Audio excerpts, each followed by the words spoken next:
चलिए, जी सर।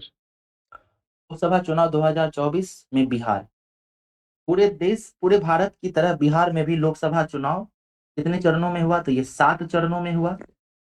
बिहार में कुल 497 उम्मीदवारों ने चुनाव लड़ा, ये इंपॉर्टेंट नहीं है, जिसमें से 39 महिलाएं उम्मीदवार थी। ठीक है, ये सब एकदम इंपॉर्टेंट नहीं है। ठीक है, ये बात जाइएगा।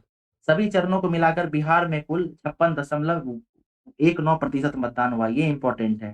ठीक है, कितना मतदान हुआ बिहार में ये, और सबसे कम सबसे ज्यादा ये पूछा जाता है तो बिहार में सबसे कम मतदान हुआ है, जितने भी राज्य हैं सबसे कम। इससे हम लोग एक और न्यूज याद किए थे कि चूंकि बिहार में सबसे कम मतदान हुआ है तो इलेक्शन कमीशन ने यहाँ पे एक सर्वे कराने की कोशिश की कि यहाँ पे मतदान क्यों कम हुआ। किसकी सहायता से इलेक्शन कमीशन जो है सर्वे करा रहा था, क्या नाम था उसका? Tata institute of social services. बिल्कुल, इस नाम से जानते हैं, बहुत बढ़िया। इसी तरीके से लिंक करते जाइएगा। महिलाओं की भागीदारी यानी महिलाओं का वोट परसेंट कितना रहा? तो ये 59.39 रहा है। देखिए, महिलाओं का ही ज्यादा है और पुरुषों का कम रहा है, 53.27% ही। ठीक है, महिलाओं द्वारा सबसे अधिक मतदान सुपौल में किया गया। सबसे अधिक महिला कहाँ पे? सुपौल में मतदान किए हैं। और सबसे कम मतदान नवादा में की थी महिलाएं। भाजपा ने जेडीयू को 12, ठीक है, एलजेपी आर को 5, आरजेडी ने 4, कांग्रेस ने 3, सीपीआई एमएल ने 2। फिर ये सब छोड़ दीजिए, इतना इंपॉर्टेंट नहीं है। ठीक है, और इतना याद रखिए, भाजपा को कितना सीट मिला? 12। जनता दल यूनाइटेड यानी नीतीश कुमार की जो पार्टी है उसको 12। रामविलास पासवान, जो चिराग पासवान की पार्टी है, ठीक है, लोक जनशक्ति पार्टी रामविलास, उसको 5 सीटें मिली। आरजेडी है ना, ये तेजस्वी यादव जिसके अध्यक्ष हैं अभी, हेड हैं, ठीक है, वो उनको 4 सीट मिला। फिर कांग्रेस ने 3 सीट जीती। सीपीआई है ना, कम्युनिस्ट पार्टी एमएल, ये 2 सीट।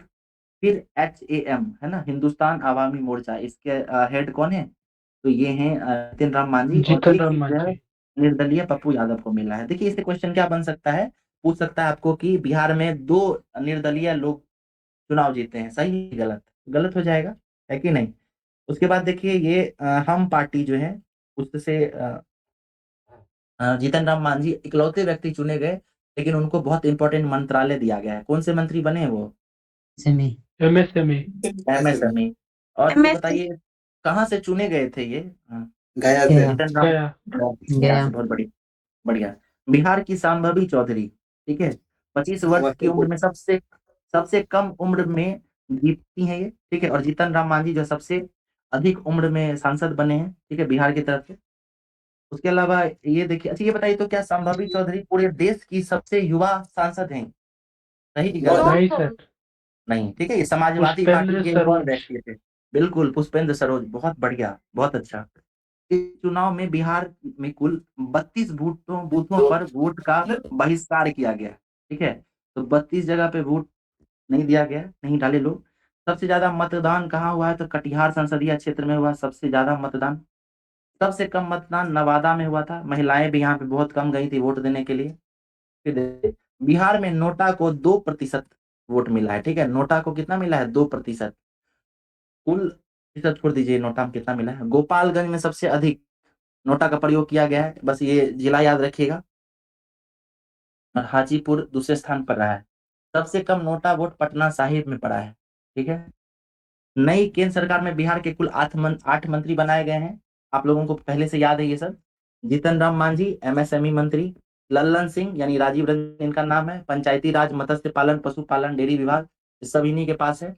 गिरिराज सिंह कपड़ा मंत्री बने हैं। चिराग पासवान खाद्य प्रसंस्करण मंत्री, फूड प्रोसेसिंग। श्री रामनाथ ठाकुर कृषि राज्य मंत्री हैं। श्री सतीश चंद्र दुबे कोयला और खनन राज्य मंत्री हैं। नित्यानंद राय केंद्र गृह राज्य मंत्री हैं। डॉक्टर राजभूषण चौधरी जल शक्ति राज्य मंत्री हैं। ठीक है, चलिए, बिहार के गांधी नीतीश कुमार, ये पुस्तक किनके द्वारा लिखा गया है? बिहार के गांधी नीतीश कुमार। शांभवी चौधरी सांबरी और चौधरी अशोक चौधरी। बहुत बढ़िया। अब देखिए, यहाँ देखिए, बिहार के नवीनतम 40 सांसदों की सूची दी गई है। ये कहीं से इंपॉर्टेंट नहीं है, ठीक है, कहीं से इंपॉर्टेंट नहीं है, एकदम स्किप करिए इसको, कोई जरूरत नहीं है। ठीक है, हम इसको टाइम वेस्ट समझते हैं इसको, अगर पढ़े भी। मैगजीन वाले पता नहीं क्या क्या छाप देते। आप लोग बताइए तो ये इंपॉर्टेंट है क्या कहीं से भी एग्जाम के लिए? हाँ सर, ये तो ऐसे कहीं भी नहीं पूछता है। कहीं नहीं पूछता है।